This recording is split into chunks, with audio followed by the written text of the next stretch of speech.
Is everyone adequately hydrated? Unlike me.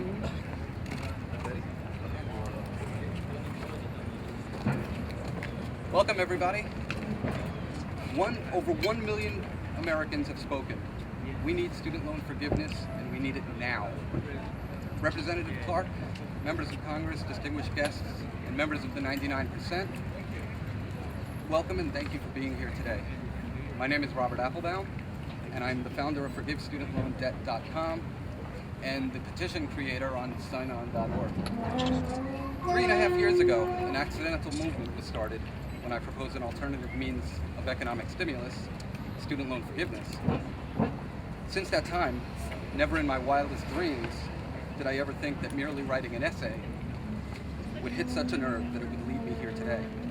But thanks to all of you, our voices are finally being heard. As Congress continues to play chicken on a relatively minor aspect of the student debt crisis, the looming interest rate on the federal Stafford Loan Program, I'm here on behalf of 36 million Americans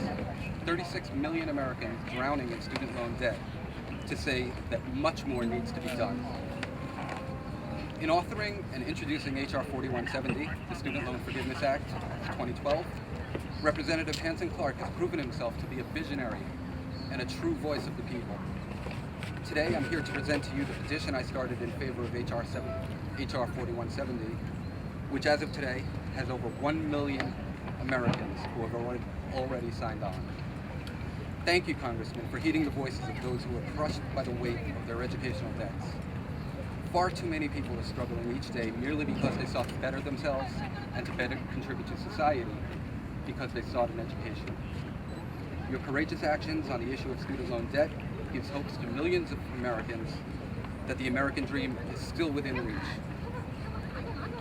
I'd like to take a moment to extend my sincere thanks and appreciation to Stephen Beal and Stephanie Foucher of signon.org, Chris and Daniel of ulobby.com, Rayanne Roca of Loan Reform Now, Kyle McCarthy of Occupy Student Debt, Natalia Abrams of Occupy Colleges, Matt Siegel and his team at OurTime.org, Aaron Smith and his team at Young Invincibles, and especially to you, Congressman Clark, and your incredible staff, without whom this day would not be possible. More than 1 million Americans support your efforts, and I'm honored and humbled to present this petition to you in favor of the Student Loan Forgiveness Act. This is my proudest moment as a member of Congress and as someone who had to pay off his student loan debts. I want to thank Robert Applebaum for being a modern-day liberator to help free our people from this financial burden, but also the anxiety that many of our graduates have to deal with over their adult lifetime because of student loan debt. I'm Hanson Clark, U.S. Congressman, and I drafted the Student Loan Forgiveness Act of 2012 at the direction, guidance, and advice of Robert Applebaum. We need to commend him for starting this national movement. Let's give him a great round of applause. All right, so here's what I'm going to do. I'm taking these petitions directly to the House of Representatives so that they know that there are over 1 million people right now who not only want student loan debt cut, we want the student loan debt forgiven altogether. Now, this is not just about cutting and forgiving student loan debt. These petitions symbolize a national movement to change Congress, to change this system here in Washington. You know, as Robert talked about, the whole debate about student loan debt today is about what? Keeping the interest rate on Stafford loans at 3.4%? That's just about maintaining the system for another year. We don't need to maintain the system. We've got to change the system. That's what this represents, demanding that Congress take action to change this system so it starts working for us. Over $1 trillion. That's just too much debt. Now, you and I know is that we get value when we get a college degree. Absolutely. And yes, our borrowers signed a promissory note. So we should pay money on student loans. We should pay for our college degree. But as Robert Applebaum talked about, the value of a college education is not just to benefit the graduate. It helps the entire country. the more our people are educated, are trained, and also are free to spend their own money on what they want to buy, on what they want to invest, that makes the United States of America as a nation stronger. We want to forgive student loan debts to help save this country's economy, right? So, my point is this. We're going to tell Congress, hey, yeah, cap the student loan interest rate for another year. That's just working within the system. But what we need to do right now, we need to cut the loan debt for everyone. Allow people to pay on their student loans according to their income. They shouldn't be going broke doing that. And then if the debt is too much after they pay on it for 10 years, then we do the right thing. We forgive that debt. Now the money that we use to forgive the debt is already being spent right now every year.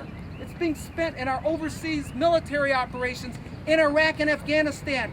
Let's draw down our troops faster, take a fraction of the savings, and forgive student loan debt. It makes the right sense. It's the right thing to do. That's how you really strengthen our country's security. Help people get out of debt. Help our graduates, the most ambitious, disciplined, motivated people around to be able to start their own business and create jobs. People will be able to do that when they don't have this debt to pay on anymore. So this is about fairness. This is about liberty. And the more I think about this right now, it's this press conference, it's these 1 million signatures that really represent freedom and opportunity today, not just the decision over there at the Supreme Court. Because with this freedom that people will have, to be able to invest their money, to be able to spend their money, to be able to have the incentive to get an education, people will more likely be healthier because they'll be able to pay and afford pay for their health insurance and not have to pay it on student loan debt. This is the right thing, but I want to underscore the fact this is not just about cutting and forgiving student loan debt. This is about changing the system in Washington so Congress starts listening to us, not these financial services lobbyists. We need our debt that we have to pay every month, year after year, decade for decade. That's the debt that we need cut. We need to cut student loan debt. We're taking a stand to forgive that debt right now and strengthen our economy. Thank you, and may God bless Robert Applebaum. Student loan debt down. Now we're going to hear from our heroes who are motivating our country to take action against Congress so that this place in Washington starts working for us. Thank you. Thank you, Congressman Clark. It's a tough act to follow. Good afternoon, everyone.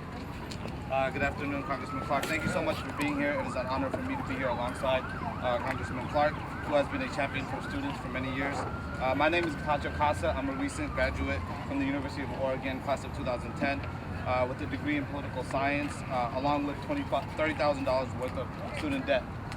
Currently, I'm the legislative director for the United States Student Association, the country's oldest and largest student-led organization in the country.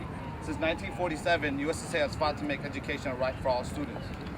According to a poll released Monday by the Carnegie Corporation of New York, in celebration of the 150th anniversary of the Land-Grant Act, which created the university system in the United States, 3 out of 4 Americans believe that education is a right for everyone as well.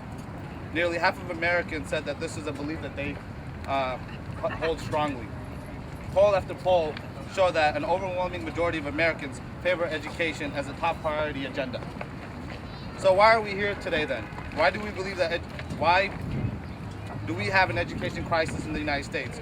Why is our ranking internationally falling in terms of degrees held by Americans 24 to 35? As you all know, student debt has reached $1 trillion and continues to grow every year, while the average student graduates with $25,000 worth of debt. In 2011 alone, students borrowed over $100 billion in federal loans. As available aid, family income, and state investment in higher education continues to be outpaced by college costs, students and their families have increasingly turned to student loans to help bridge the gap. If we continue on this road, we might just hit $2 trillion of student debt before the end of this next decade. The increasing gap between skyrocketing tuition prices and the amount of aid that is left after budget cuts has resulted in our generation becoming the most indebted generation in the history of the United States, all without the security of a job after graduation to help us pay back our debt. This is a scary thought when you consider that higher education has not only become essential for the future of our nation as a whole, but